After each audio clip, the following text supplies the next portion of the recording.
Hair style থেকে tattoo, football ইতিহাসের সবচেয়ে স্টাইলিশ তারকাটি যা করেন তাই হয়ে যায় নতুন ট্রেন্ড। যেখানেই যান কেড়ে নেন সমস্ত লাইমলাইট। ব্রিটিশ রাজ পরিবারের সদস্য না হলেও ডেভিড রবার্ট জোসেফ বেকহাম সম্মান আর মর্যাদা পান রাজপুত্রের মতোই। রেড ডেভিলদের ম্যানচেস্টার ইউনাইটেড থেকে রিয়াল মাদ্রিদ, মাঝে আমেরিকান ফুটবলের নবজোয়ারের নেতৃত্ব দেওয়া, সেখান থেকে মিলান, শেষমেশ পিএসজি। এই হ্যান্ডসাম রাইট উইঙ্গার সবখানে পেয়েছেন অনিঃশেষ ভালোবাসা। ফ্রান্সে 1998 সালের বিশ্বকাপ খরা কাটানোর মিশনে ইংরেজদের স্বপ্নের নায়ক ছিলেন ওল্ড ট্রাফোর্ডের poster boy spice girl Victoria অ্যাডামসের প্রেমিক স্বর্ণকেশী বেকহাম। 23 বছর বয়সী স্টাইল আইকন তখন পুরো বিশ্ব সেন্সেশন। ইংলিশ মিডিয়ার সোনার ডিম পাড়া হাঁস, সব ক্যামেরার নজর শুধু তার দিকে। কিন্তু বাদ সাধলেন দলের কোচ গ্লেন হডল। ফুটবলে মনোযোগ নেই আর বেশি মিডিয়া কাভারেজ পাচ্ছে এমন অদ্ভুত দোহাই দিয়ে নাম্বার 7কে মাঠে নামালেন না তিনি। বেকহামকে বেঞ্চে বসিয়ে রেখে হাতানাতে ধরাও খেলেন হডল। তিউনিসিয়ার বিপক্ষে উতরে গেলেও রোমানিয়াতে কাটা পড়ল ইংল্যান্ড। শিকে ঝুলে থাকা চাকরি আর নকআউট পর্বের আশা বাঁচাতে কলম্বিয়ার বিপক্ষে দলে জায়গা মিলল বেকহামের। ম্যাচের 29 মিনিটে 30 গজ দূর থেকে তার দুর্দান্ত ফ্রিকিক কলম্বিয়াকে ছিটকে দিল বিশ্বকাপ থেকে। এতদিন যাকে নিয়ে পৃষ্ঠার পর পৃষ্ঠা খরচ করেছে ইংলিশ মিডিয়া, সব যেন উথলে দিলেন ইংলিশ নাম্বার 7। সমস্ত ইংল্যান্ডের প্রিন্স তখন একজনই, ডেভিড বেকহাম। নকআউট পর্বে ইংল্যান্ডের মুখোমুখি আর্জেন্টিনা। এই দ্বৈরথে জড়িয়ে আছে আটলান্টিকের বুকে গড়ে ওঠা দ্বীপরাজ্য ফকল্যান্ডের নাম। 1982 সালে 11,500 কিলোমিটার দূরের দুই দেশ আর্জেন্টিনা আর যুক্তরাজ্য ছোট্ট দ্বীপ নিয়ে লিপ্ত হয় যুদ্ধে জিতে ফকল্যান্ডের দখল নেয় ব্রিটিশরা, পতন হয় আর্জেন্টাইন সামরিক জান্তার। কিন্তু আর্জেন্টাইনদের বুকের মাঝে ফকল্যান্ড শব্দটা চির অধরা এক আক্ষেপের নাম। এজন্য 86 বিশ্বকাপের মঞ্চে ইংল্যান্ডের বিপক্ষে হ্যান্ড অফ গড মঞ্চস্থ করেও উঁচু গলায় ম্যারাডোনা বলেন, আমি একটু লজ্জিত নই। ম্যারাডোনাকে সমুচিত জবাব দিতে 12 বছর অপেক্ষা করেছে ইংল্যান্ডবাসী। অবশেষে ফ্রান্সে এসেছে সে সুযোগ, সময় এবার প্রতিশোধ নেওয়ার। আগুন ঝরানোর সে ম্যাচে প্রথমার্ধের 10 মিনিটের মাথায় 2 পেনাল্টি, প্রথমার্ধ শেষ হতে না হতেই 4 গোল, 2-2 গোলের সমতা। কিন্তু মূল ঘটনার সূচনা দ্বিতীয়ার্ধের শুরুতে। ম্যাচের 47 মিনিটে মিডফিল্ডে বেকহামকে ধাক্কা দেন আর্জেন্টাইন অধিনায়ক দিয়েগো সিমিওনে। মাটিতে লুটিয়ে থাকা বেকহামকে পিঠ চাপড়ে উঠতে বলেন সিমিওনে। এ সময় ডান পা ভাঁজ করে সিমিওনের হাঁটুতে আঘাত করে বসেন ইংলিশ তারকা। সবটাই দেখেন Danish referee Kim Milton. Pocket থেকে লাল কার্ড বের করে সরাসরি বহিষ্কার করলেন বেকহামকে। ম্যাচ গড়ায় পেনাল্টিতে, টাইব্রেকারে কপাল পড়ে ইংল্যান্ডের। যে ডান পা ছিল বেকহামের সবচেয়ে বড় আশীর্বাদ, সেই ডান পায়ে হয়ে উঠল তার অভিশাপ। 24 ঘন্টা আগেও যে মানুষটা ছিলেন ইংল্যান্ডের নায়ক, দিনের ব্যবধানে তিনি হয়ে গেলেন পাবলিক এনিমি নাম্বার 1।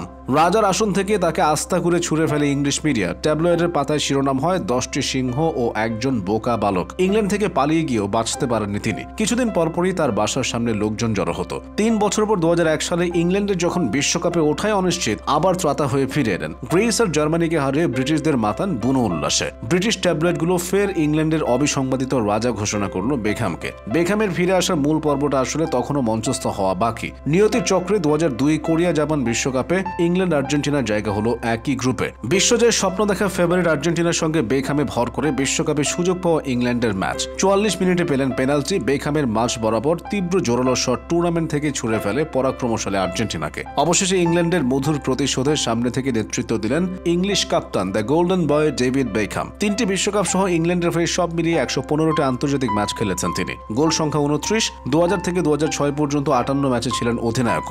মাঝ মাঠ থেকে কখনো ফরওয়ার্ডদের বল বাড়িয়েছেন, কখনো ড্রিবলিংয়ে বোকা বানিয়েছেন প্রতিপক্ষকে। তার বাঁকানো শটের অসাধারণ সব ফ্রিকিক দর্শকদের সম্মোহিত করেছে বারবার। ফুটবলে কখনো সেরা হয়ে ওঠা হয়নি বেকহামের। বিশ্বকাপ ছুঁতে পারেননি, পাননি ব্যালন ডিওর বা ফিফা প্লেয়ার অব দ্য ইয়ারের পুরস্কার। রানার আপ হয়েছেন 2 বার। প্রকৃতি কখনো দ্বিতীয়কে মনে রাখে না, কিন্তু বেকহামকে রেখেছে। হাজারো ভক্ত সমর্থকদের কাছে এখনো তিনি এক উন্মাদনের নাম। ফ্যাশন জগতের রোল মডেল, সবচেয়ে বেশি বেতন পাওয়া একজন ফুটবলার। বড় বড় ব্র্যান্ডের দারুণ সব বিজ্ঞাপনে মডেল হয়েছেন তিনি। টুকটাক অভিনয় করেছেন সিনেমাতে। তার হেয়ারস্টাইল সবসময় ঝড় তুলেছে তরুণদের মাঝে। বহু গ্ল্যামার ম্যাগাজিন তাকে বিশ্বের সবচেয়ে আবেদনময়ী পুরুষ হিসেবে নির্বাচন করে। 1990 সালে ইংল্যান্ডের অনূর্ধ্ব 15 প্লেয়ার অব দ্য ইয়ার নির্বাচিত হওয়ার পরেই জাতীয়ভাবে স্পটলাইট পড়ে ডেভের ওপর। পরের বছর স্বপ্নের ক্লাব ম্যানচেস্টার ইউনাইটেডের ইয়ুথ একাডেমিক থেকে আসে ডাক। রেড ডেভিলদের হয়ে 1993 সালে পেশাদার ফুটবল শুরু করেছিলেন। 2003 পর্যন্ত ম্যান ইউর হয়ে মাঠে নামেন 388 ম্যাচে, গোল করেন 85টি, অ্যাসিস্ট 109টি। 1998-99 মৌসুমে জিতে নেন ট্রেবল। 2000-2001 মৌসুমে টানা তৃতীয়বারের মতো লিগ জেতে ইউনাইটেড। 2003 সালে 35 মিলিয়ন ইউরোতে বেকহামকে কিনে নেয় রিয়াল মাদ্রিদ। তার আর মেলা হয়ে ওঠার সে দলটিতে আগে থেকে সেখানে ছিলেন জিনেদিন জিদান,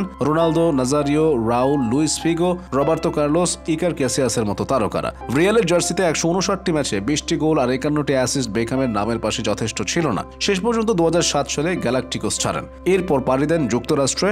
এলে গ্যালাক্সিকোর হয়ে খেলেন মেজর লিগ সকারে। মূলত আমেরিকায় ফুটবলের দূত হিসেবে গিয়েছিলেন বেকহাম। লস অ্যাঞ্জেলসে পা রাখার পর থেকে থেকে আমেরিকার ফুটবল স্টেডিয়ামে দর্শকদের জোয়ার সৃষ্টি হয়। 2012 সাল পর্যন্ত লস অ্যাঞ্জেলসের দলটিতে কাটান ডেভ। আগের 2 বছর জেতেন সাপোর্টার শিল্ড, মাঝে এসি মিলানের হয়ে সিরিয়েতেও কয়েক ম্যাচে খেলেন ইংলিশ সুপারস্টার। ক্যারিয়ারের শেষবারে 2012 সালে পিএসজি জার্সি গায়ে জড়িয়ে ফ্রান্সে আসেন বেকহাম। পরের বছরের লিগ 1 জিতে বিদায় বলেন ফুটবলকে। 1975 সালে 2রা মে লন্ডনে জন্ম নেয় বেকহাম, একজন সফল ব্যবসায়ীও বটে। লুনাস নামে বিদ্যুৎ চালিত গাড়ির কোম্পানি আছে তার, আছে স্বনামে ধন্য ফ্যাশন ব্র্যান্ড। রিয়ালে থাকার সময় 2005 সালে লন্ডন এবং লস অ্যাঞ্জেলসে চালু করেন ডেভিড বেকহাম একাডেমি। অবসর বলার পরের বছরই যুক্তরাষ্ট্রে জন্ম দেন ইন্টার মায়ামি ক্লাবের। সেখানেই খেলছেন এখন the greatest of all time Lionel Messi.